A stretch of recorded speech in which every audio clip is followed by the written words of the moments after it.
Нема иницијатива за распуштање на парламентот до собранискиот спикер, а со тоа и нема рокови за предвремените избори договорени во декември, објаснуваат стручните служби за телевизија Нова. Се поизвестно е дека парламентот нема да се распушти во среда, односно 60 дена до избори, а на тој ден закажана е и пленарна седница со повеќе закони по скратена постапка. Причините партиите ги гледаат во расправата за предлог буџетот за следната година.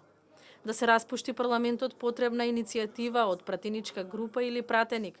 Се до тогаш, собранието ќе работи според Уставот, односно додека има мандат, велат од кабинетот на Трајко Велјановски. Според договореното, избори на 11 декември, собранието треба да се распушти или во среда, 60 дена од денот на изборите, или најдоцна до 27 месецов, односно 45 дена до избори.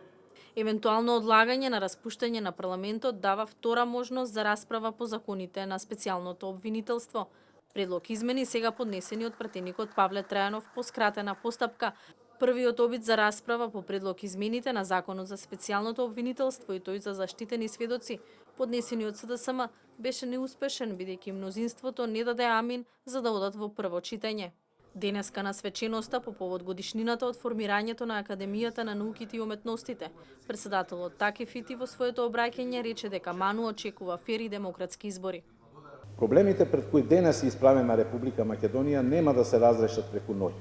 Ние очекуваме организирање на фери демократски избори и формирање на политичка влада со полн капацитет на одлучување, како вовет и битна предпоставка за разрешување на кризата. Меѓутоа, како што повеќе пати досега сме нагласувале, проблемите што се сега во фокусот на нашата стварност ќе бараат крупни реформи, многу знаење, енергија и политичка волја за нивно надминување. Во петок, еврокомесарот Јоханес Хан ќе се сретне со лидерите на политичките партии, со граѓанскиот сектор и со специјалната обвинителка Катица Јанева.